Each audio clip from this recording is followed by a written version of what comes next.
भारत की सभी समस्याओं के समाधान है। कल जब हम थे, लक्ष्मण जी मूर्छित होते हैं। लक्ष्मण जी के मूर्छित होने पे वेद को बुलाया जाता है। तो देखते हैं संजीवनी बूटी के लिए, वेद के लिए बोला जाता है। हनुमान जी महाराज संजीवनी बूटी लेने के लिए जाते हैं। संजीवनी बूटी लेने जाते हैं वहां पे। तो वहां जाने के बाद हनुमान जी महाराज को ये समझ नहीं आता है कि संजीवनी बूटी कौन सी है। सभी प्रकार की बूटियां वहां पे दिखने लगती हैं। तो हनुमान जी महाराज पूरे पर्वत को ही वहीं उठा के ले आते हैं। इस प्रकार को सूर्य उगने से पहले ही हनुमान जी महाराज जी कार्य को संपन्न करते हैं, पूरा करते हैं। जो वेद है उन्होंने उसमें से संजीवनी बूटी लेकर के लक्ष्मण जी को ठीक करते हैं। इस प्रकार से आप देखोगे इस घटना के अंदर, इस अनुवाद के अंदर आप देखेंगे कि वहां पे भगवान श्री रामचंद्र जी के द्वारा उनकी कथा के अंदर यह परिचय करवाया जाता है कि हमारे देश की जो जड़ी बूटियां हैं उनसे परिचय करवाया जाता है। इस प्रकार से आगे और भी संवाद होते हैं। भगवान श्री रामचंद्र और रावण की लड़ाई होती है। आप देखेंगे कदम कदम पे भगवान श्री रामचंद्र के साथ भी कष्ट आए। उन सभी कष्टों को दूर करने के लिए हनुमान जी महाराज ने जिस प्रकार से कहा था संकट मोचन, मतलब संकट को दूर करने के लिए कदम कदम पे साथ दिया।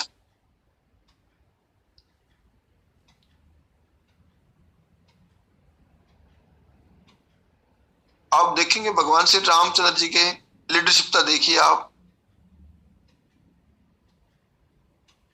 देखो जिस प्रकार से महापुरुष हमारी सृष्टि में जैसे भी महापुरुष आते हैं,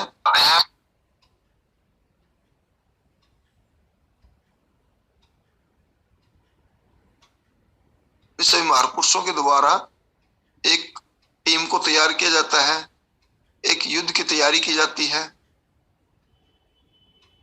इस प्रकार से आप देखेंगे फिर घमासान युद्ध चलता है, दोनों तरफ से सेनाएं होती हैं।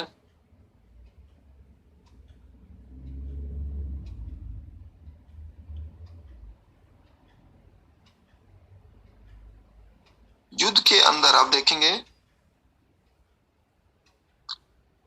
भगवान श्री रामचंद्र जी हर कदम कदम पर भारत की हर समस्याओं के समाधान के लिए युद्ध में परिचय देते हैं।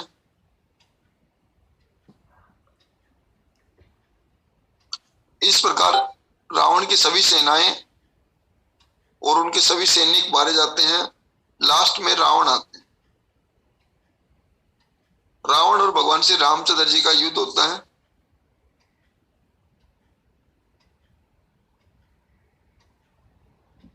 जब रावण और भगवान श्री रामचंद्र जी का युद्ध होता है, पहले दिन जब युद्ध होता है तो भगवान श्री रामचंद्र जी देखते हैं कि रावण के साथ में केवल रावण ही लड़ाई नहीं कर रहा है, शक्तियां भी लड़ाई कर रही हैं। इसलिए भगवान श्री रामचंद्र जी चिंतित होते हैं कि धर्म युद्ध, तो ये जो युद्ध है ये धर्म के लिए लड़ाई लड़ रही है, फिर भी रावण के साथ में इतनी शक्तियां क्यों लड़ाई लड़ रही।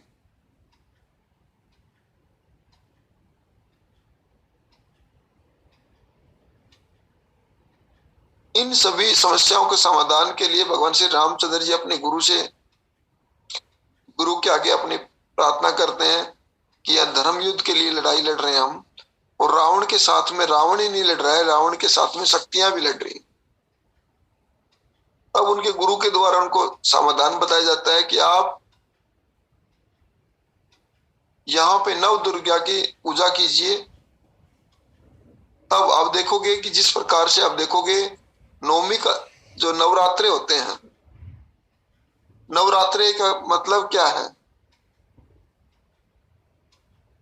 कि भगवान श्री रामचंद्र जी के द्वारा वहां पे फिर क्या है, प्रार्थना की जाती है, पूजा पाठ की जाती है। जब भगवान श्री रामचंद्र जी पूजा पाठ करते हैं, नवरात्र करते हैं, फूलों कमल फूल चढ़ाते हैं,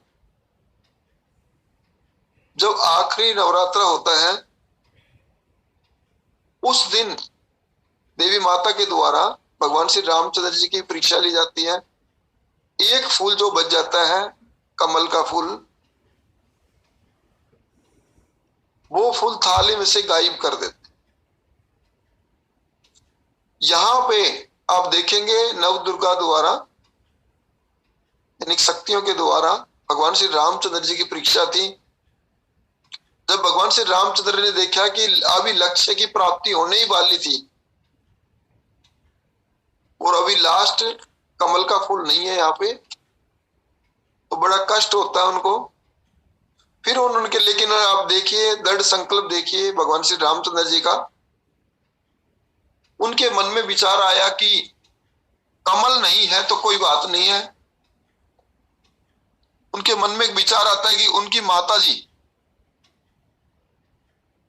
उनको कमल नयन कहते थे, तो उन्होंने विचार किया कि एक मैं अभी जो एक कमल नहीं है तो मैं अपनी एक आंख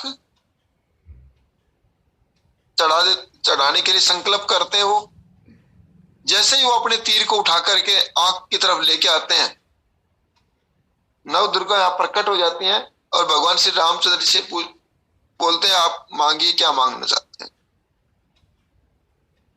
तब आप देखोगे नवरात्रे का जो ये जो त्योहार है, जो हमारा जो है, उसका इतिहास, और इसको मैं थोड़ा कम शब्दों में लेके आया हूं कि आज भगवान श्री रामचंद्र जी की जो युद्ध कांड जो है उसको हम विश्राम करेंगे। मेरे को सुबह सुबह ही स्मरण हुआ, इस प्रकार से भगवान श्री रामचंद्र जी को शक्तियां प्राप्त होती हैं।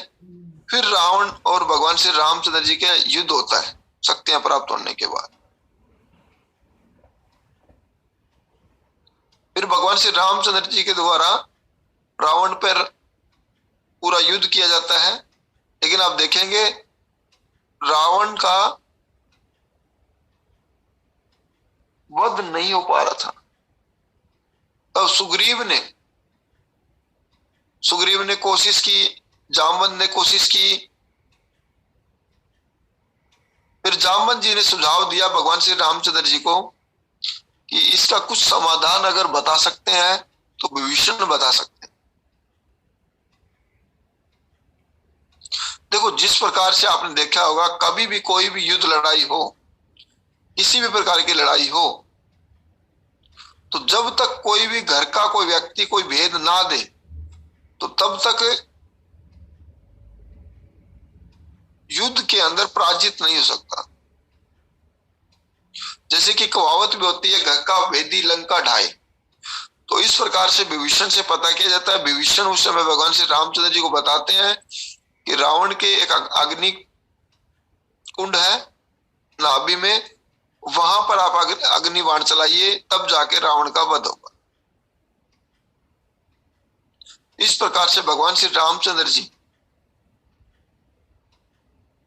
अग्नि बाण को लेकर के रावण के नाभि पर अग्नि कुंड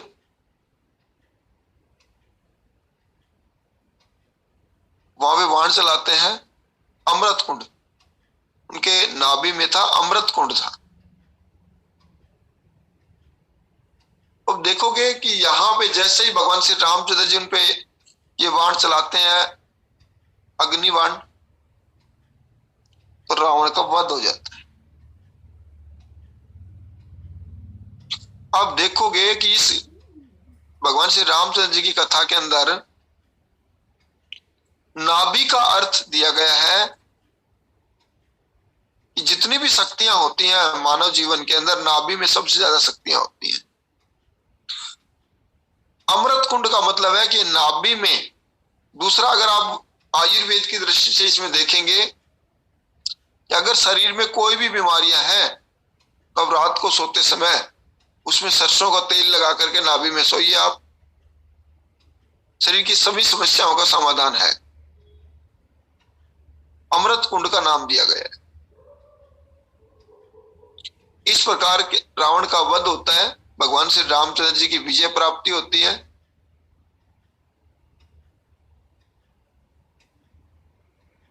जब रावण का वध होता है, रावण को जो तीर लग जाता है तो मूर्छित हो जाता है रावण। उस समय हम देखेंगे भगवान श्री राम जी की कथा के अंदर, काफी कथाओं के अंदर विवरण दिया हुआ है कि रावण एक बुद्धिमान व्यक्ति था, लेकिन अहंकार की वजह से उनका विनाश हुआ। तो यहां पे भगवान श्री रामचंद्र जी के द्वारा लक्ष्मण जी को बोला जाता है कि लक्ष्मण, रावण का और हमारा अभी तक वैर था, अब वो मृत्यु शैया पे सोया हुआ है, तो उससे संवाद करना चाहिए और उससे कुछ शिक्षाएं प्राप्त कर लेनी चाहिए, क्योंकि वो भी एक बुद्धिमान व्यक्ति था, वेदों के ज्ञाता था। लक्ष्मण जी भगवान श्री रामचंद्र जी के कहने पर रावण के पास जाता है, रावण के सिर की तरफ खड़े हो जाते हैं और रावण से पूछते हैं कि ऐसे से आपके जीवन का जो अभ्यास है वो अभ्यास हमारे को बताइए। लेकिन रावण उनको कोई भी शिक्षा नहीं देते हैं, कोई भी शिक्षा उनको नहीं देते हैं। उसका मुख्य कारण क्या है कि लक्ष्मण उनके सिरहाने की साइड में जाके खड़े हो जाते हैं, सिर की साइड में खड़े हो जाते हैं। यहां पे एक संकेत ये मिलता है, भगवान श्री राम जी की कथा के अंदर आप देखेंगे कि कभी भी कोई भी ज्ञान प्राप्त करना हो, किसी भी व्यक्ति से ज्ञान प्राप्त करना हो,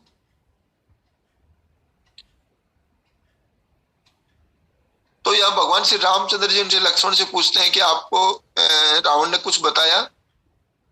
तो लक्ष्मण जी कहते हैं कि नहीं।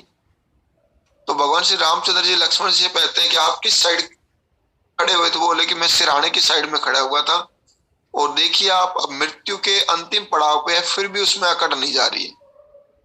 तो भगवान श्री रामचंद्र जी लक्ष्मण जी को संवाद में बताते हैं कि आप, ये आपकी तरफ से गलती है, आप पैरों की तरफ खड़े हुई है।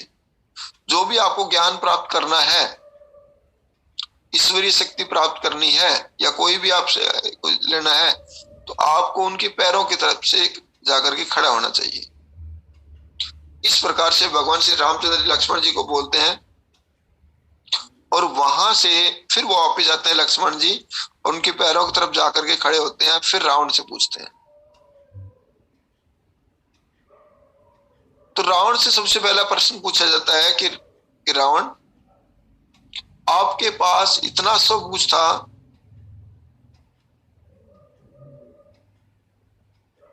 तो आपकी पराजय का क्या कारण था? मतलब आपकी हार का क्या कारण था? तो रावण यहां पे बताते हैं, जब ये संवाद होता है तो वहां पे जामवंत भी होते हैं, साथ में लक्ष्मण जी भी होते हैं, सुग्रीव भी होते हैं, अंगद भी होते हैं। तो वहां अब रावण जब मृत्यु शैया पे है, लास्ट पड़ाव पे है, तो वो बताते हैं कि कभी भी, यानी कि दुश्मन को कमजोर ना समझे। पहला उनका प्रश्न था कि कभी भी दुश्मन को कमजोर ना समझे। जिस प्रकार के उन्होंने बताया कि मैंने भगवान श्री रामचंद्र जी को एक साधारण तपस्वी मान करके मैं लड़ाई लड़ रहा था, तो कभी भी शरीर के अंदर बीमारी और दुश्मन को कमजोर ना समझे। दूसरी बात, दूसरा उनका जवाब था कि कभी भी विपत्ति काल के अंदर भाई से विरोध ना करें। यानी कि जब भी कोई संकट हो परिवार में, देश में या जहां भी, तो उस समय भाई से विरोध ना हो। जिस प्रकार से उन्होंने क्या किया, जब संकट आया लंका पे, उस समय क्या करना चाहिए था उन्हें एकता करके पूरे परिवार को साथ रखने का समय था। और उसी समय उन्होंने क्या किया, रावण ने गलतियां की कि परिवार को बिछड़ना शुरू कर दिया। उसकी वजह से ये समय देखना पड़ गया उन्हें।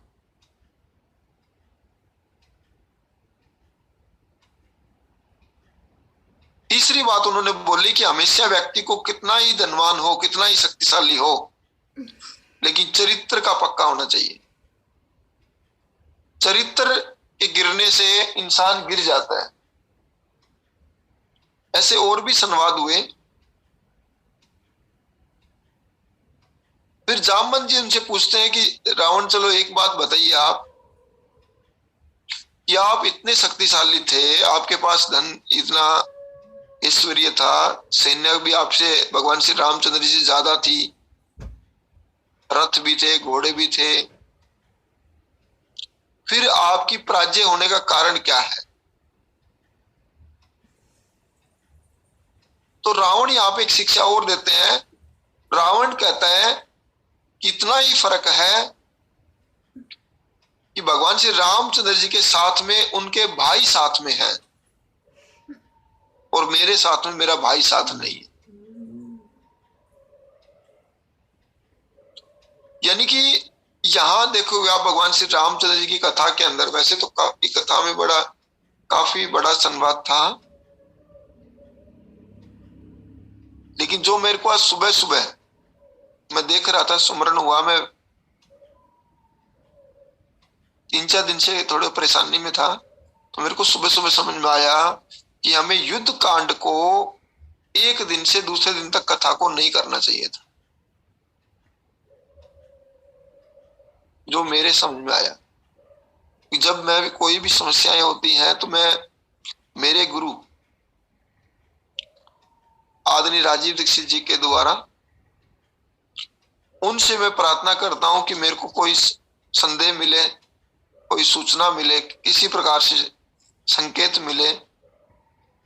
इन 2-3 दिनों के अंदर ऐसा क्या हुआ, कुछ घटनाएं मैं देख रहा था, कुछ अजीब सी घटनाएं हुई। उनके समाधान को मेरे जो समझ में आया कि भगवान श्री रामचंद्र जी की जो कथा, युद्ध कांड की जो कथा होती है, इसको एक दिन से अगले दिन नहीं करना चाहिए, जो मेरे मन में अभी आया। इसलिए हमें आज भगवान श्री रामचंद्र जी की कथा का जो युद्ध कांड का जो ये पड़ाव था, ये हमें आज विश्राम करना पड़ा। फिर कम इस पे समय लेकर के हम फिर चर्चाएं करेंगे। इसमें काफी संवाद थे जो बहुत जरूरी थे हमारे जीवन के लिए, लेकिन एक बार इसको विश्राम करना जरूरी था। तो यह भगवान श्री रामचंद्र जी और रावण का यहाँ पे जो युद्ध कांड का जो था, ये सारा युद्ध होता है, युद्ध हुआ, भगवान श्री रामचंद्र जी यहाँ पे विजय प्राप्त की,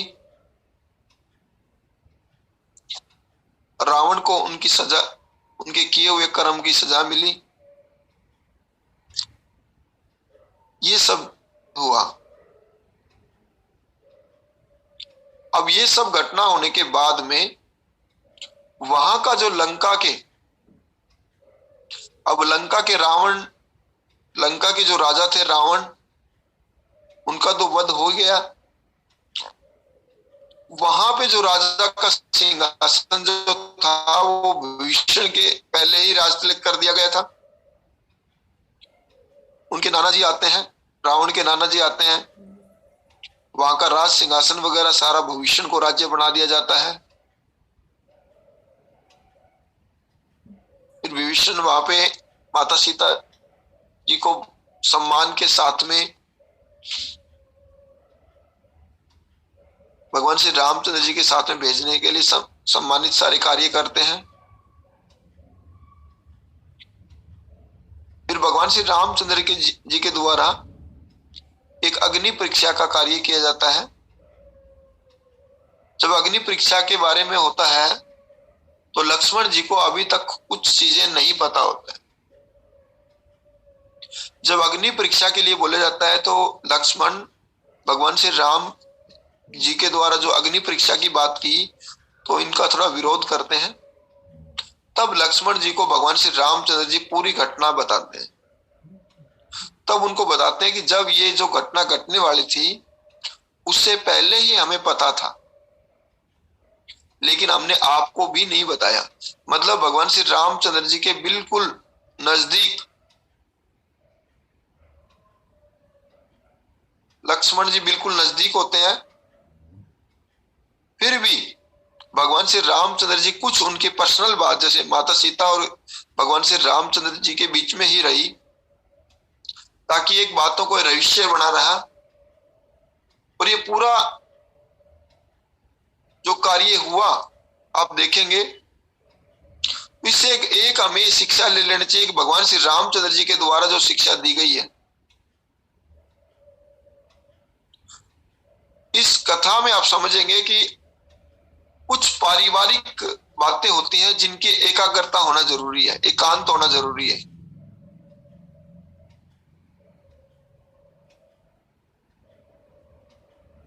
इस प्रकार से भगवान श्री रामचंद्र जी लक्ष्मण जी को उस समय सारी घटनाएं बताते हैं कि ऐसे ऐसे जब जानकी जी पे जो ये संकट आया था उससे पहले ही हमें पता चल गया था, इसलिए हमें जानकी जी को मैंने अग्नि देवता जी के पास में सुरक्षित रखा था। और अग्नि परीक्षा का मतलब है ये जो अभी जानकी जी थे ये तो सीता की परछाई मात्र थी। इस प्रकार से लक्ष्मण जी को पता चलता है। तो इस घटना से आपको समझ आ ही गया होगा हम सभी को कि भगवान श्री रामचंद्र जी के द्वारा जो भी चरित्र को किया गया वो मानव जीवन को, मनुष्य जीवन को कैसे जीना चाहिए, ये सभी चीजें हमें सिखाया जाएगा कि कब किस किस संकट में क्या क्या परेशानियां आए, कब कब क्या क्या फैसले लें, ये सब शिक्षाएं दी जाती। इस प्रकार से भगवान श्री रामचंद्र जी के द्वारा जो हमने कथा के अंदर जो सीखने की कोशिश की है, प्रत्येक संवाद में आप देखोगे जीवन के हर एक बातों को भगवान श्री रामचंद्र जी ने जी करके दिखाया है।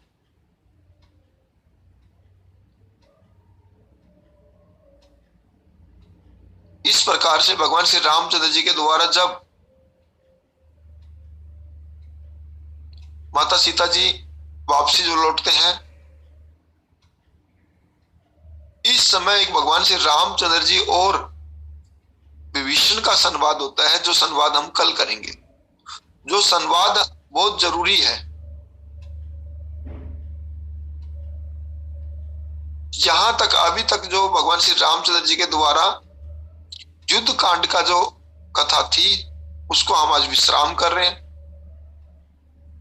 कल हम चर्चा करेंगे भगवान श्री रामचंद्र जी के